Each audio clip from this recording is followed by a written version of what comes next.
Good morning বন্ধুরা, তোমরা সবাই কেমন আছো? আশা করি সকলে ভালো আছো, আমরাও ভালো আছি। তো আজকে খাওয়া দাওয়া হয়ে গেছে। আছে আমরা এখনো খাওয়া দাওয়া করিনি, ওকে খাইয়ে আগে স্কুলে দিয়ে আসি।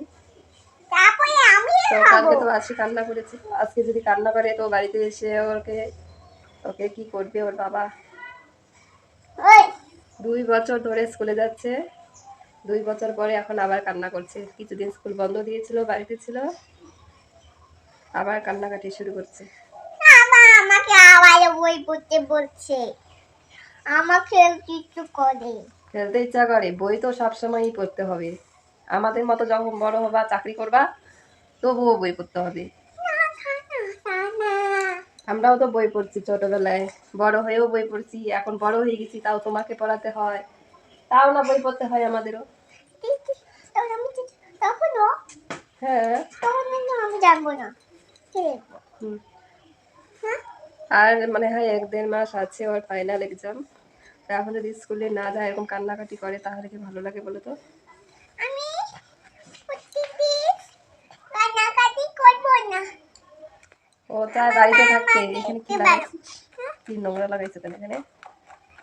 সুজি ফেলাইছে মনে হয় টিফিন খাওয়ার সময়। আমাকে দেখাও নেই তো বাড়িতে এসে। তো চলো, কিছু বলবা তুমি? বলো। চলো টাটা।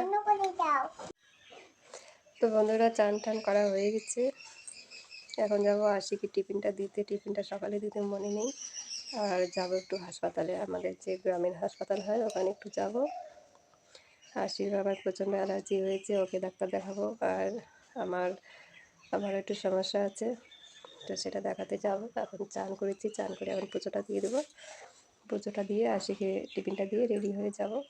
তো তোমরা পাশে থেকো, সবটাই তোমরা দেখতে পাবে, সবটাই তোমাদের কাছে শেয়ারও করবো। তো চলো এখন আগে পুজোটা দিয়ে নিই। এদিকে আবার টাইম হয়ে যাচ্ছে, 11টা 20-তে আশির টিফিন হবে, এখন 11:15 বাজে। তো পুজো দিতেও তো সময় লাগবে। কালকে আবার ঠাকুরের ঘর, ঠাকুরের ফটো টিকটিকি দৌড়াদৌড়ি করতে করতে সেগুলো ফেলে দিয়েছে, তো ওগুলো মুছে টুছে পরিষ্কার করে পুজো দিতে অনেকটা সময় লাগে। তো চলো দেখো, পুজো দিচ্ছি তো তোমাদের কাছে আজকে একটু শেয়ার করলাম।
ঘরে পুজো দেওয়া হয়ে গিয়েছে, এখন তুলসী তলায় পুজো দিয়ে দেব।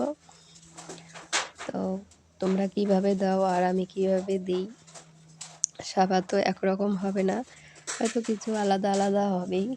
তো যদি কোনো ভুল হয়ে থাকে তোমরাও কমেন্ট করে বলো, তাহলে সেটাও শিখে নেব। সবারই তো শিক্ষার বাকি থাকে, সবাই তো সব কিছু শিখে যেতে পারে না। আমারও হয়তো কোনো কিছু ভুল হয়ে থাকতে পারে, তোমরা যদি সেটা বলে দাও তাহলে আমি সেটা ঠিক করে নিতে পারবো। যার জন্যই শেয়ার করলাম তোমাদের সঙ্গে। যতই বড় হও, শিক্ষার সব কিছুই বাকি থাকে, সবাই সব কিছু শিক্ষা নিতে পারে না। আর যারা সাধু বৈষ্ণব তারা তো সব কিছু হয়তো ঠিকঠাকভাবেই করে, আমরা তো সেরকম সাধু বৈষ্ণব নই, আমাদের ভুল ভ্রান্তি হতেই পারে। তো তোমরা যদি সঠিকটা কেউ জানো, আমার ভুল হলে বলে দিও, আমিও সবটা শিখে নেব। এখন মুছে নিচ্ছি তুলসীতলাটা, রাস্তা ধরে না প্রতিদিন না মুছলে এমনি তো তুলসীতলা মুছতেই হয়। আর এরও বাইরে আরও ফুল গাছ টাছ লাগিয়েছি, ওগুলো তো জল দিই। তো পুজো টুজো দিব, দিয়ে আশির বাবা বাড়িতে আসলে আশির বাবাকে দিয়ে টিফিনটা পাঠাবো। আমি হয়তো যাব না, নয়তো আবার ওইদিকে হাসপাতালে যেতে দেরি হয়ে যাবে। দেখো আমার পুজো দেওয়া কমপ্লিট। এখন যাব ঘরে, গিয়ে শাড়ি পরে যাব। বেশি দূরে না, কাছেই আছে, তো হয়তো সুতির শাড়ি পরেই চলে যাব। এখন যাচ্ছি ঘরে, তো চলো। তো দেখো পুজো টুজো দিয়ে রেডি হয়ে গেলাম। তো এখন যাব ডাক্তারের কাছে। তো আশির বাবা রাস্তায় গেছে, কারণ আশিকে টিফিনটা দিতে গেছে, ওখানে গিয়ে দাঁড়াবে। আর আমি একটু রাস্তা হেঁটে হেঁটে যাব। এই শাড়িটা পরেছি, বেশি দূরে না, কাছেই। তো চলো গিয়ে তোমাদের কাছে আবার শেয়ার করব। বাড়ি থেকে বেরিয়ে পড়লাম। তো স্কুলের সামনে আশির বাবা দাঁড়িয়ে আছে, তো এতটুকু রাস্তা আমি হেঁটেই যাব। ওখানে অনেকক্ষণ থেকেই দাঁড়িয়ে আছে, আমার অনেকটা লেট হয়ে গিয়েছে বাড়িতে। দেখো রাস্তায় বেরিয়ে গেলাম, এখন যাচ্ছি আমাদের এখানে কালীবাড়ি। তো এখন ঢুকলাম কালী মন্দিরে। তো এই মন্দিরটা আগের ব্লগেও দেখিয়েছি। তো এদিকে যাওয়ার পথে মন্দিরে ঢুকে প্রণাম করে যাই।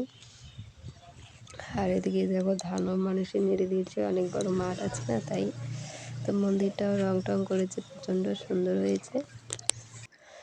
এখন চলে এলাম হাসপাতালে, মন্দিরের পাশেই হাসপাতাল। তো আশি বাবার অ্যালার্জি হয়েছে বলে একটা অ্যালার্জির ওষুধ দেবে। তো সেটা প্লাস্টিকে করে দেবে না, বোতলে লাগবে। আমরা তো বোতল নিয়ে আসিনি। এখন আশি বাবা আমাকে টাকা দিল, দোকান থেকে একটা জলের বোতল কিনে সেটা করে নিয়ে আসলাম। তো আশি বাবা ওষুধ নিচ্ছে আর আমি এখানে বসে রয়েছি। চলো চলে এলাম বাড়িতে। বাড়িতে এসে দেখো হাসপাতাল থেকে অনেক ওষুধ দিয়েছে, আমাকেও দিয়েছে। তো এখানে যে ঘা হয়েছিল ওটা বলেছিলাম, যার জন্য একটা মলম দিয়েছে। তো হাসপাতালে ওষুধের প্রচণ্ড গন্ধ জানো। বাড়িতে এসে চেঞ্জ করে নাইটি পরে নিয়েছি। তো এখন যাব একটু মাঠে। তো ছাগল গরু আসে, তো মাঠটা দেখতে হয়, তাই এখন একটু যাচ্ছি দেখার জন্য। আর ছাগলও বেঁধে দিয়েছি, ওগুলো বাড়িতে নিয়ে আসবো। আশির বাবা ধান ভাঙাতে গেল, এখন আমি যাবো আশিকে আনতে। একটা 6-7 মতো বাজে। তো পুরীতে বাবু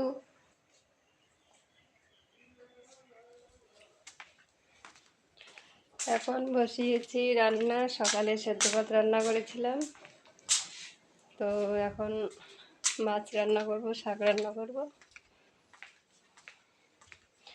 ভাত বসিয়ে দিয়ে শাকটা ধুয়ে আনলাম, এখন শাকটা বসিয়ে দিয়ে আশি বাবা বাড়ি আস্তে আস্তে আমার রান্না কমপ্লিট হয়ে যাবে।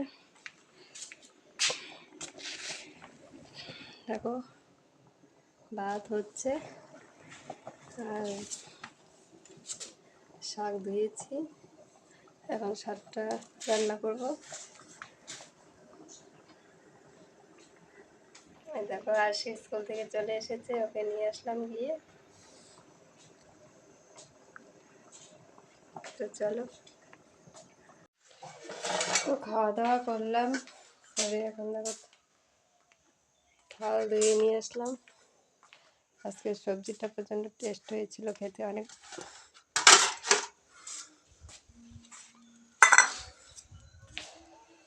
বলতে পারো অনেকগুলো ভাত খেয়েছি। এখন কেমন লাগছে, এখন হয়তো যাবো একটু বাজারে।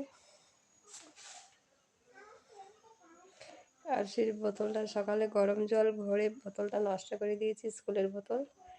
আর ওই যে হেয়ার বেলটা ভেঙে গেছে, প্রচণ্ড অসুবিধা হচ্ছে কাজ করতে।